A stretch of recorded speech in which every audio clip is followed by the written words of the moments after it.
Well, this has probably been my most requested video yet. I constantly get questions of, can you show us the Canopy fit out? So in today's episode, I'm going to run you through the full fit out. Now, I started filming this process.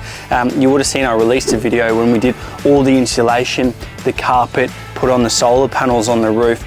But honestly, the actual fit out took me so long because this is my first proper big canopy build that I didn't even really bother to film too much of it because I just wanted to get it done and get it done right. So today we're going to take you through the canopy fit out, things that I like about it, how I actually built it as well. It's going to be a bit of an in-depth review and look at it.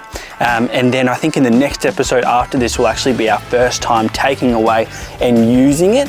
So look, I love this fit out straight off the bat. It is just, it's suited for how I wanted it to be built. And how I kind of, need to use the back of the 75. So without further ado, let's get into it. Let's start the walk around on our driver's side. So this is on the right-hand side of the car. Basically, this side is not our cooking side. What do you call this? This is basically our living side. Let me start with the basics. Down this end, we have our freezer. So we're running two fridges, two freezers in the back of the Cruiser. This one here, this is the Evakool. So it's super easy. This is a drawer one. It's got a big compartment. And from my recollection, this was actually the only freezer on the market that is a freezer drawer. So this was basically, you only get to choose one. It's really good quality. I use the Evakool chest fridge in the Hilux. I've got a 85 litre big boy and it is unreal. So this thing is brilliant. Super easy to use. It's well made. Doesn't draw too much power. Basically the idea of having two fridges is this can be a dedicated freezer and then the other one will be our dedicated fridge, which you'll see when we jump over to the other side. Now what we've done here, this is our idea, is basically we've kept everything at the same height. So we've got this massive space that we can actually work with. So all of this is made out of form ply. So it's 12 mil thick. Some of it I made with non-structural ply. And to be honest, go the form ply, it's more money. But when you're just making it, the structural ply doesn't come square, it doesn't come straight. It's got warps all through it and it's just a lot harder to work with. I went ahead and made two big custom drawers. So this one here, this one's actually a fair bit longer than this one and I'll explain why later on. But basically heaps of room. These are for when we go away, all of our clothes, all of our gear, all of my camera gear as well lives in here. So we've got carpet on the walls and the floor. We don't have carpet on the ends because you don't really need it. This is my my second set of drawers that I've made. I've just used these big handles. These are from Dun & Watson. They're not cheap though. I think they were like $50 a handle if I remember. But they're just super sturdy, really well made, and they just make a nice sound. A lot of people ask me how I actually make the latch work. Basically, in here, you won't be able to see it, but there's just a right angle bit of metal that I screw up into here, and then that latches on. So it's actually super easy. I've tried to make everything really, really flush. The only thing that I'd add is this here is a bit of a raw edge. So if I'm putting stuff in and out, this wood might crack. So I've seen people do like a right angle black strip of aluminium. So I might actually do that along the whole way here. I've really finished it off if you see underneath this drawer down here, that's literally just a bit of wood with carpet, just to help keep it flush, keep it seamless. The runners for these, they're actually just really cheap. I got these from, not eBay, I got these from Bunnings actually, and I think they were like 20 bucks a set. They're still heavy duty, but because you don't need the ones that you have the tabs to pull down, because you've got the handle, you don't have to spend heaps of money. These two drawers are really, really good. Basically, when we go away with Meg and I, or Dad and I go away on a big trip, he'll have one drawer, I'll have the other. I'll probably take the bigger one so I can fit all my camera gear in it as well. But they're super sturdy, but I used nails, screws and glue to hold them together. So hopefully I built them that when we go on the corrugations, they're not gonna rattle or fall apart. Now in here, all of this is carpeted. I want to add a few things into this back wall. So I've got a long antenna. At the moment at the front, I'm running the short stubby Uniden aerial, but I've got the big one as well. So I want to put that in a clip. I probably want to put up like a maybe a fire blanket or a couple of my axes. I've seen 4-point, a cool way to mount the axes. So I want to mount the axes on the back wall. I've also put in a couple of points, so there's two USB-C points as well, and then there's an Anderson out, and that's for, I think that's actually just a generic Anderson out, so I can plug in whatever I want there. Now, you will see that this is actually quite a wide platform. Some would say wide enough to sleep in. And that's basically kind of my plan. So if I'm just doing a boys trip, I can potentially one day sleep in. I might actually build another little platform towards the end here that I can sink in, and that way put down a little mattress and a sleeping bag and I'm good. I've also seen on TikTok that you can like make a fly screen or something, so I can leave the canopy door open and have the fly screen in. So this side, it's pretty basic. There's not really too much to it. We purposely didn't put this, this platform all the way to the edge because I needed a space at the end of the canopy for our swags. We don't have roof racks at the top, and one day if we do, we might put a canoe or something up there. I just wanted a space inside the canopy that's going to keep everything dry, and we can easily fit our swags, put our Weber. You always have miscellaneous bits whenever you go camping, so we wanted to leave a space for that.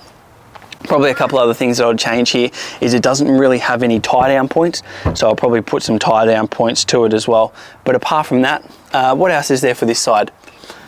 Oh, lights. So I'll talk about kind of our full 12 volt system when we go to our living side, but we've got two sets of lights. So these are I don't even know how to say the name of the company, to be honest, but we've got their lights. They're really good quality on the door, and I've got a longer strip here as well, but they're all on the same circuit. So when I turn on this side, both of these turn on, and then with the buttons that they have, I can change them between being orange, being white, or being orange and white as well, which I don't know why you need both of them, but I think it's just the way that they're built. These are really good, super bright, and the orange actually keeps the bugs away. There's some orange lights that the bugs still come to. These ones, they don't, and I've actually tested that, so it's awesome. But yeah, this is basically the one side. Everything works really well, super neat, super functional.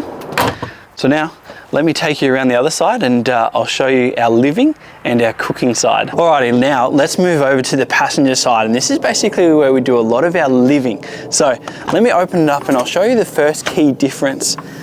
Most canopies have one door that goes straight up and then that's it. But on this one, because this was actually a tradies canopy, I think it was actually like an electrician's, it's a little bit different.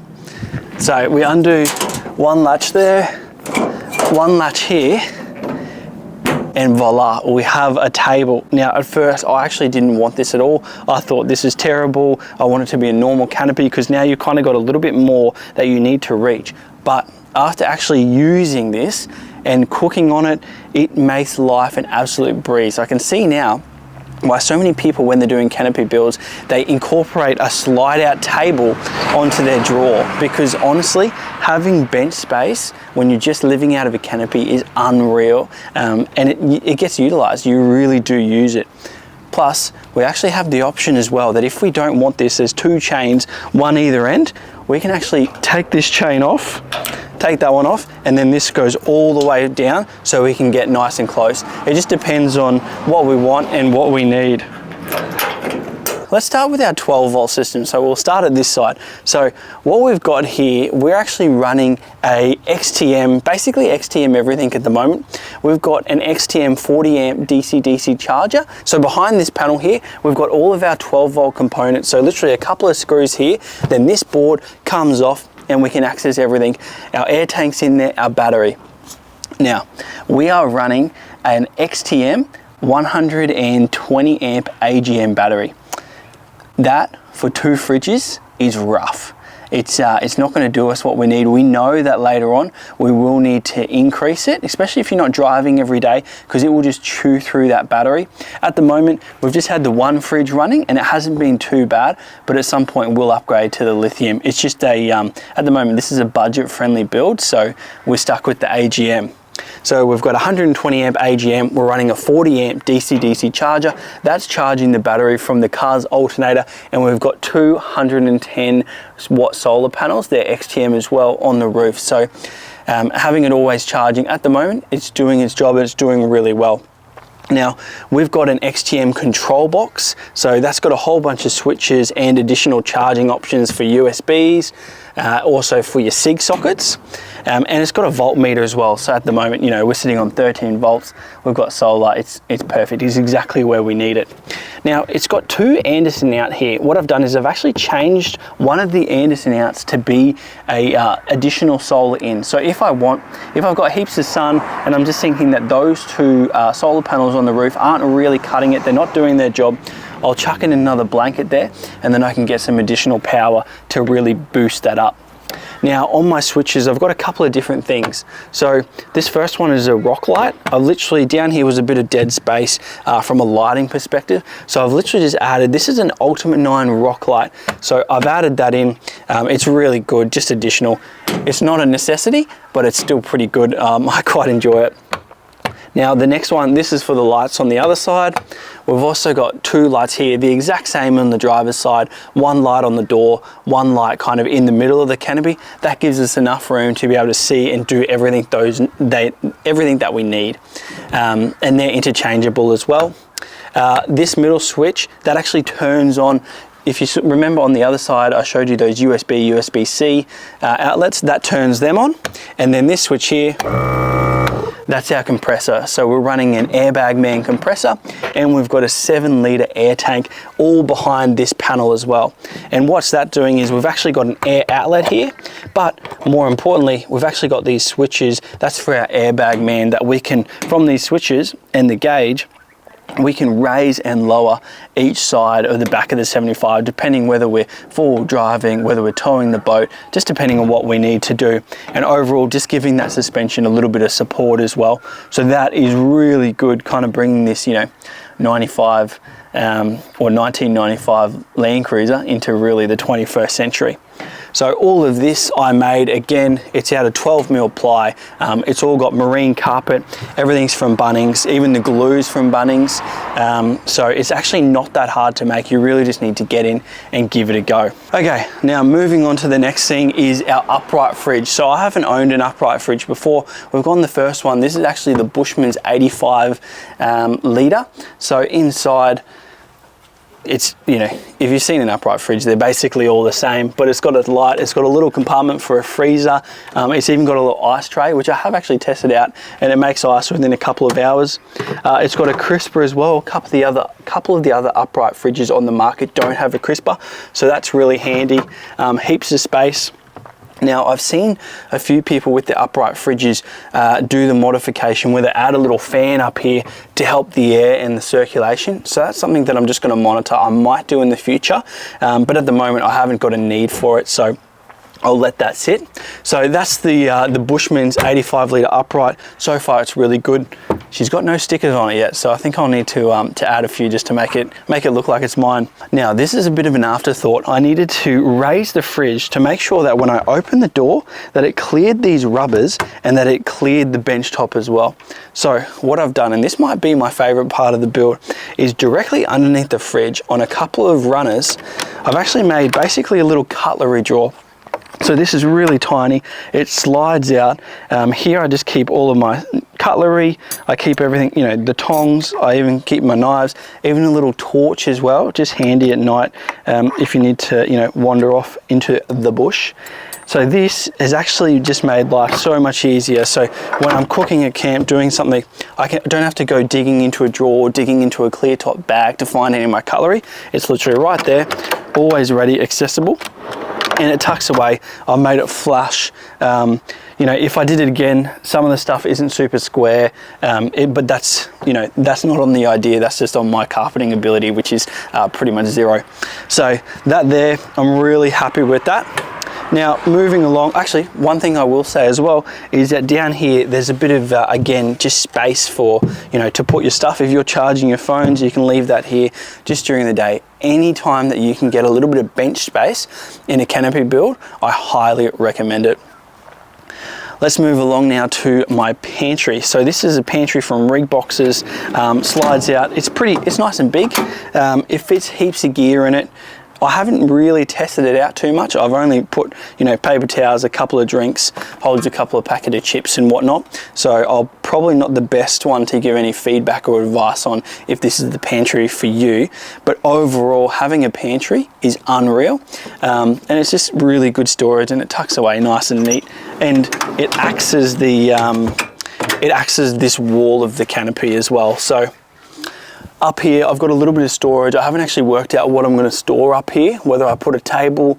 It's a little bit too small for my camp chairs, so I'd like to kind of change it up, and I would love to fit something up here just to make space, or make use of this space really, because I think that's a little bit wasted at the moment.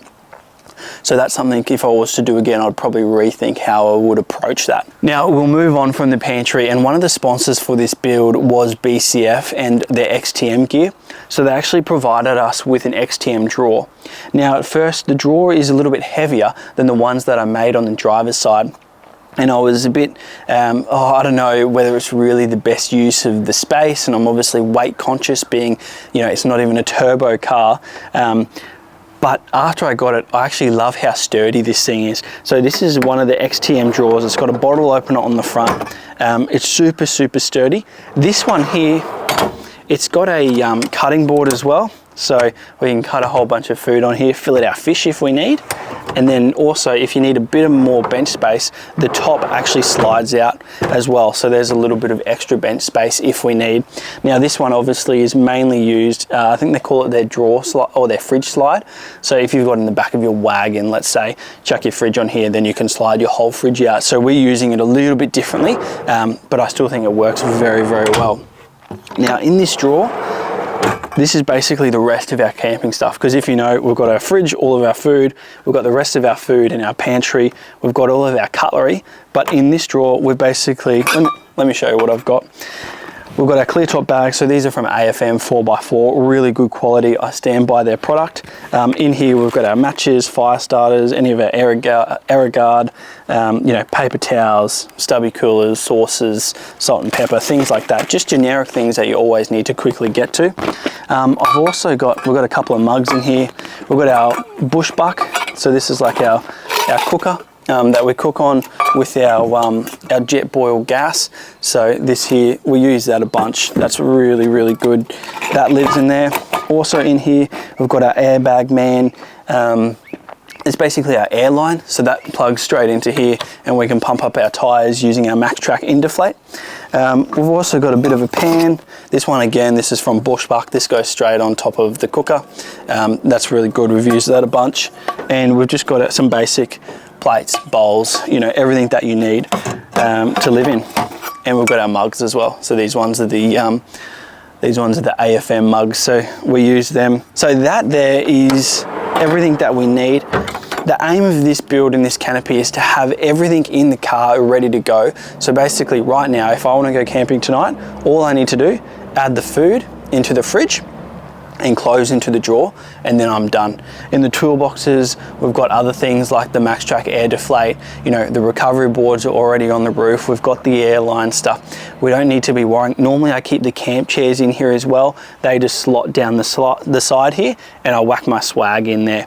So it is honestly that easy, and then pretty much I can be ready to go less than half an hour. The car's packed and we can be hitting the road. Well, that there is the canopy build walkthrough. This was a bit of a longer video, but I hope you liked the in-depth walkthrough of what I did, how I like it, how I plan on using it, and more importantly, what I'd actually change. Like those aluminium strips, sometimes just the design, there's a couple of little things, there's a bits of space in there that I'm not really using that well, so hopefully you can learn from a couple of my mistakes as well. But let me know what you think. If there's any changes that you think I should make, let me know. I'm always keen to see. Everybody has different ideas, and that's the beauty about builds like this and four-wheel drives, is we all have different things that we want to do and utilize the canopy differently. So let me know. But I appreciate you watching this video, so don't forget, give it a like, give it a subscribe, and we'll see you in the next one. Bye.